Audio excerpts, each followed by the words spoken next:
Sathanda ukubingelela abalandeli beshiqiniso phakathi zokugaba Mhlengi Sibonga Ngibothoke. Ngisathanda ukubingelela abalandeli be-channel sethu sichazekile Maphupho. Igama lami nguHlengi Wesibongo ngowakaMbothoke. Ngizocela ukuthi ngichaze ngenyoka ukuthi kungani. Ngizochaza ngenyoka, ngichaze ngembuzi, ngichaze ngenkomo, mase ngizochaza ngebhubesi, mase ngiphinde ngichaza ngengwe kuze kube ingwe. Ngisho ukuthi ake ngithi zonke izilwane ey'hlala ehlathini ukuthi zixhumana kanjani nawe. Yindaba kuthiwa suke zilethe umbiko oqondene nawe. Yindaba kuthiwe izilwane lezi ezikhombisa ukuthi wena uyiphi imvelo noma uyiphi imvelo, uvelaphi wena, ungubani, zihlanganiswa yini kahle kahle nawe, uyabona. Ake ngiqale ngenyoka. Inyoka nganza kwethu ngokungankanti nje la ihlala khona, ihlala emgodini, angithi ihlala emanzini. Ngaleso sikhathi iphume ibe ngaphezu komhlabathi, uma iyonjani, iyozingela. Kusho ukuthini ukuthi ihlala emgodini? Ikhaya layo, ikhaya layo. Ikhaya labantu abangasekho asuke sebedlulile kuwena, babekwa phansi emgodini, angithi. Kuphinde futhi kuzoba ukuthi amanzi asho ukuthini, asho ikhaya labantu abaphilayo ekuqaleni, badlula ney'nhlambuluko noma nezinto ey'thize abafanele bengabe bay'lungisa ekhaya, zangakwazi ukuthi zilungeke zonke, zizowabona amanzi asuke esho loo nto ukuthi kuney'ngcebo noma kuney'nhlambuluko noma kunabantu abathize abachitheka uma ngathi y'bekwe ekhaya, uma kuwumanzi ahambayo, uma kwamayela, uma kuthi bekwamile, abantu laba abakade beney'mfihlo ey'thize, uma kuthi bekuyimpophoma, bekwabantu abasuke bekade umsindo lokhu alachithekayo. Inyoka-ke la ihlala lapho-ke ngokokuhlala nje isidalwa sayo. Yahlala emanzini, yahlala emgodini, iphume ngaphandle mayifuna ini? Ukudla. Kusho ukuthini lokhu bafowethu? Kusho ukuthi abantu bakini abadlulayo basemgodini, ukungazilungisi kwabo izinto esasifuna ukuthi zilungise, bazofika ngokukutshengisa ngamanzi. La ihlala khona, lezo zindawo lapho izinto ezithize zitholakala khona, mase zisiveza kuwena, basuke bekhuluma into enjengaleyo. Masiphuma ngaphandle iyofuna ukudla, kusho ukuthi lapho yilapho-ke usuyibona wena khona ephusweni ukuthi awuphuphe inyoka. Isuka emgodini, emanzini, kuzophinde kube isiphuma ngaphandle. Ukuphuma ngaphandle kwayo kusho ukuthini? Kuwe, kubantu bangasekho abadlulayo, badlula ney'nhlambuluko noma badlula nezinto abangay'qedanga abafanele bengathi bayazenza zikwazi ukulungiswa emakhaya ezingaphelile. Baza-ke nombiko ukuthini? Wena uyingane embethwe abaleleyo, bahlala emgodini, bahlala emanzini, embethwe abadlulayo benezinto ezithize abangazilungisile. Yingakho bezoziveza kuwena ngesimo senyoka ukuthi wena imimoya ekumbethe noma imiphefumulo yabantu ekumbethe eyabantu abasethuneni noma abalalayo. Ihlala lapho abadlula bengayilungisanga ezinye zezinto, abantu laba, imimoya yabantu ilapho ukuthi amanzi bafunani pho? Bazofuna ukuthi wena uqhubeke nokuthize. Senyoka isuke-ke iphuma ngoba isuke izingela noma isuke ihambela lokho ekuhambelayo, okusho ukuthi kunokuthize okucelakala kuwena ukuthi wena ukugcine, ukuthungathe, ukulungise. Ngale ndlela unaka leyo nto leyo ngayo, bazobe sebekunikeza indlela ukuthi le nto fanele uyilungise ingabe iyini khona kuzokwazi ukulunga isimo sakho esuke siphethe wena. Kahle kahle basuke beqonda ukuthini? Wena uphethwe yimimoya yabaphansi abadlulile, benze njani? Bangakulungisa okunye. Mase kuthi okuthize kwakufanele ngabe bayakulungisa, isimo senyoka, ubukhulu bakhona nobuncane bakhona suke kusho-ke amandla labo bantu noma ubuningi balabo bantu bahlala balinda ngokudlulile kwabo emhlabeni ukuthi kuyoze kuzalwe wena uma sebembatha kuwe. Yebo-ke kusuke kukanjalo ngoba kusuke kuyinto elotshwe emazulwini ukuthi mzukwana kwafika wena beyobe sebeziveza ngesimo senyoka. Ungaze umuntu ethi uma uphupha inyoka kusuke kusho ukuthi une-satanism. Ayikho into ekanjalo bafowethu. Le nto yokuthi kuthiwa uma uphupha inyoka une-satanism, izinto lezi ezabhalwa abantu abahlakaniphile ngoba bezama ukudukisa abantu abathize. Uyayibona loo nto leyo? Ngaleyo ndlela y'ngane zakwethu, uma uyibona ubobheka umbala wayo ukuthi umbala wami ngabe buhlaza, okusho ukuthi le nyoka okhonjiswa yona mayinkulu, isitha sasegcekeni esivela noma esikhonjwa abantu abangasekho ukuthi basobha kulaba abantu ophila nabo kuvuka umoya wabantu ababekade beyizitha nethonga elihle kuwena, ababekade bengazwani vele, ababekade bebange udweshu olufana nalolu abazolibanga saphansi kwakho, bambethwe yiloyo moya ehlazo. Kusho ukuthi umuntu lo ngabe uphila naye mayikulwisa futhi umuntu ongabe uphila naye ombethwe umoya wakuthi wengxabano eyenzeka esikhathini semuva-ke usuvuka ngabo, njengoba nawo lo osuke ungakho kuhlaza uzoziveza kuwena, okusho ukuthi wena umbethwe yithonga labantu abadlula abafuna ukuthi balungiselwe okuthize kuwe enyameni ukuze kuzokwazi ukulunga lezi zinto ozifunayo-ke bafowethu. Uyabona leyo ukuthi izinto asizenzi ngeke ukulungise, kulungile akunankinga phela. Abantu baphila emthethweni wamalungelo, kodwa uma nje usayileli igazi owazalwa uyilona kanye nokhokho bakho ngesibongo esisodwa ngokulandelana ngezizukulwane, khululeka nje ungazibambezela, kodwa kuyohamba hambe kuphinde kuvuke. Ngicela ukuhlula inyoka, abantu abangasekho abambathwe imimoya yadlulayo abadinga ukulungiselwa ngubani? Kuwena abaleleyo.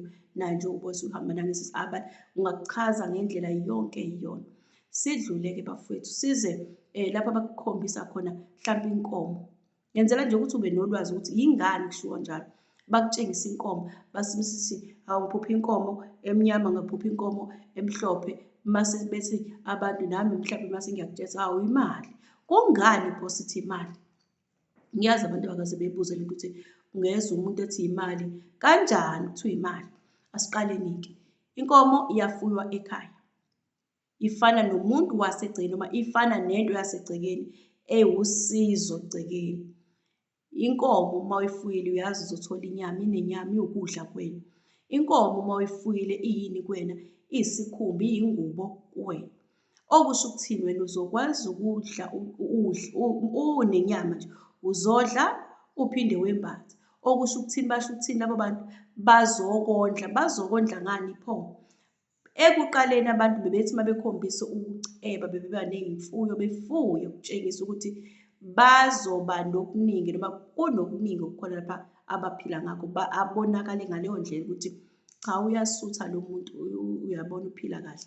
Kwahamba kwashintshwa, kodwa ukushintshwa ukuthi sekungena imali kunencazelo ehlukile kancane.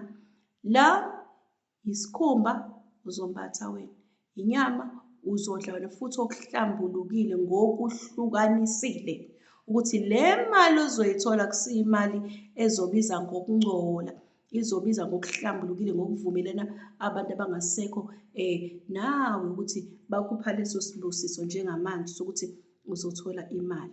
Uma-ke kwenzekile inkomo yabamnyama, ngangakusho lokhu phambili ukuthi uma imnyama, abantu laba bakini abakutshengisa ukuthi bafuna ukukunika imali, kodwa ngendlela abasethunzini lokungagezwa, abangagonyelwa ngendlela, akube lula kanjalo.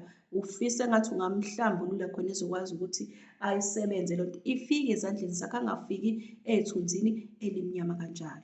Uyabona? Inkomo-ke leyo. Kungani kusho njalo? Iyakondla inkomo, inyama kuphinde kube isikhumba, uyakugqokisa, uyadla, uyagqoka, into ekanjalo. Futhi eyasekhaya, uphiwa kephi wena? Ekhaya lakho. Ngenzela nje ukuthi ngiyazi indaba okuthiwa imali ini. Oho, sidlule-ke lapho siye kwimbuzi.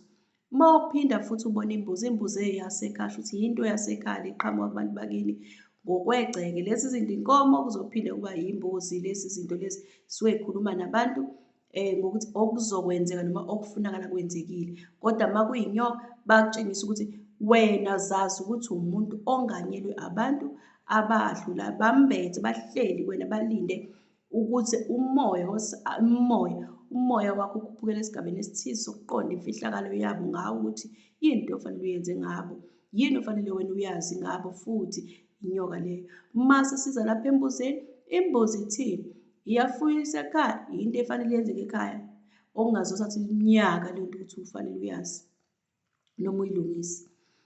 Isekhaya imbuzi uthola kuyona ini? Inyama, uphinde futhi uthole ini? Isikhumba. Isikhumba sayo uyasigqoka? Cha, isikhumba awusigqoki ukuthi uzosenza ingubo, kodwa usenza isiko elithize, okuthize osukufanele ukwenza. Ungabe ungane ngaphansi kokuthetha into ethize, ngabe kuthiwa ubufaka isiphandla, ngabe kuthiwa ubufaka imiyeko, ayibi yona yingubo ukuthi uzogqoka njengoba uma ngithi inkomo inengubo, uthola isidwaba, uze uthole imiqhele, uze uthole konke lokho. So yingubo lokho, ukugqoka isidwaba lokho kusuke kuyingubo. Uphinde futhi kuzoba yibheshi, yingubo leyo owayinikezwa umdali wezulu nomhlaba wakho ukuthi yenziwa ngaleyo nto leyo, uyabona. La embuzini iwukuthetha icala, uyenza ibe ibhangela lakho lesiphandla, uyayenza ibe imiyeko yakho uma kufanele ukuthi wenze lokho.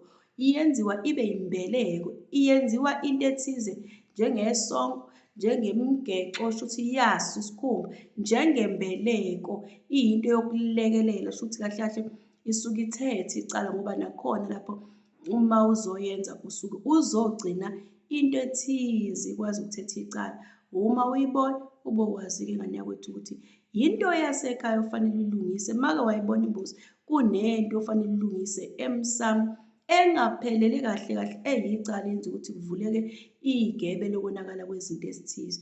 Uma uyibonile ube kwazi ukuhlalela esikoleni sokulungisa emsamo, ngabe uwena ofanele ufake leyo nto noma ngabe leyo nto idingakala kubantwana noma ngabe idingakala kubani. Ngiyenzela nje ukuthi ngicacise ukuthi yingani kuthiwa lezi zinto ziyilezi zinto kanje.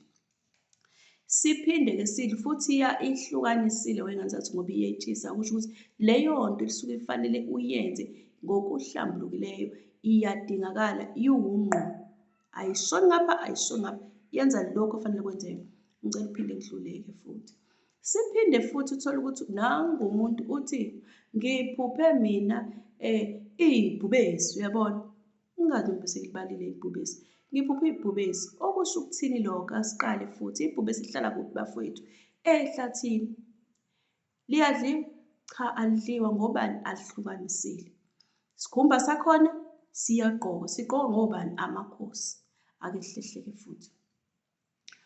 Wena-ke utshela ukuthi kini kwaba nabantu ngabe bahambela ehlane noma nathutha nini endaweni ethize nashiya amanxiwa. Kunabantu lapha abasalayo akuyibona abanamandla kunina, abangase benze okuhle noma benze okubi, abaphikiswa, awuweqi umthetho wabo ngoba uma wenze kanjalo ungazithola usulimala. Uba nenhlonipho kubona, isikhumba sabo sisho ukuthini? Esobukhosi, okusho ukuthini konke lokho? Emakhosini akini okhokho bezi bakho bahlala bakuvakashele bezokubheka wena ngoba nabashiya kephi? Ehlane, uyabona.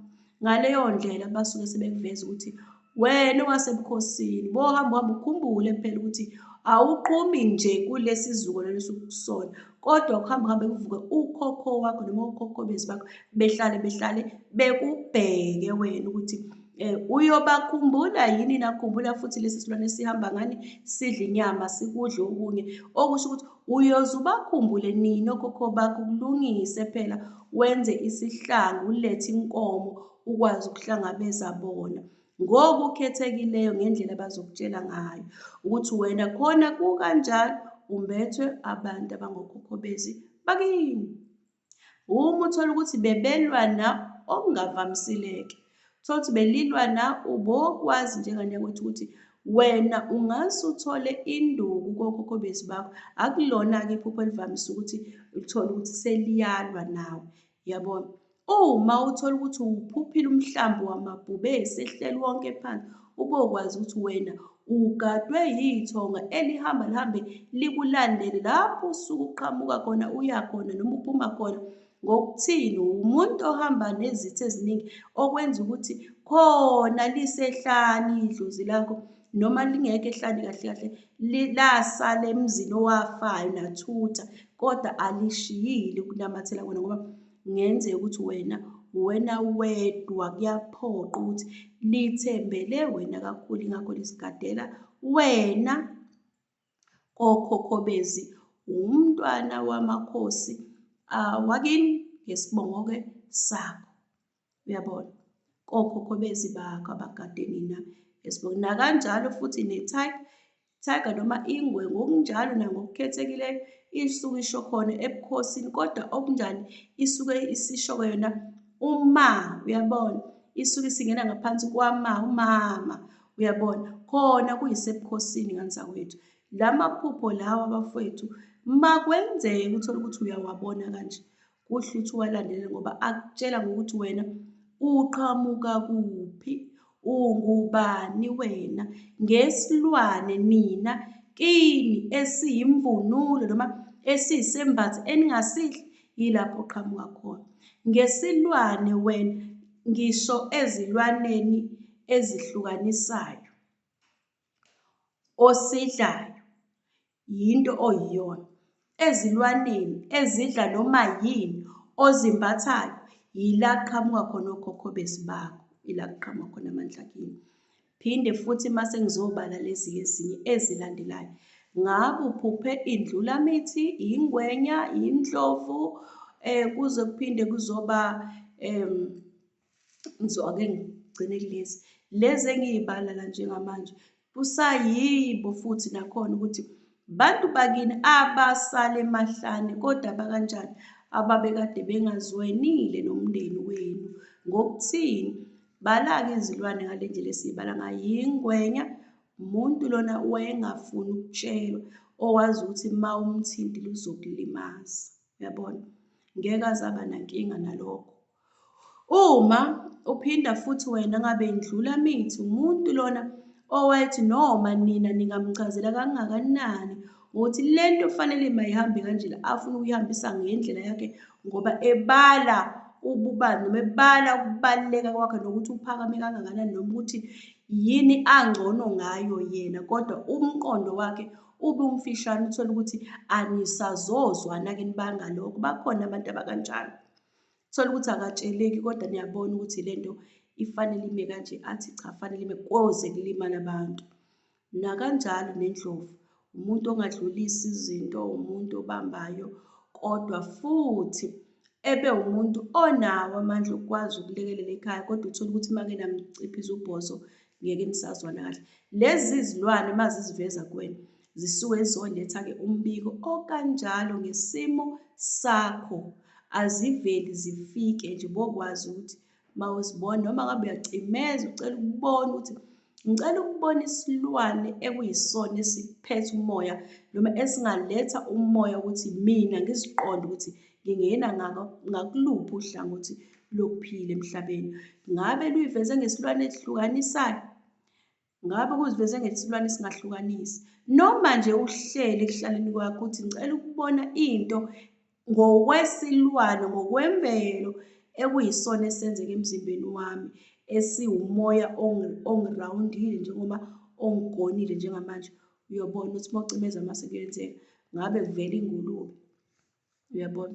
Noma yini engase ivele, noma ngabe kuvela ujakalasi noma kuvela kwayini leyovela, bazobe bekutshengisa ukuthi nansi into ebambe wena njengamanje, nansi into enamathele kuwena njengamanje. Kuya ngesimo-ke esisuke senzeka esimweni sakho osiphilayo. Okwanamhlanje ngicela ukuthi ngime la noze uphinde ngiqhamuke ngokunye ukuzane, nisaleni kahle.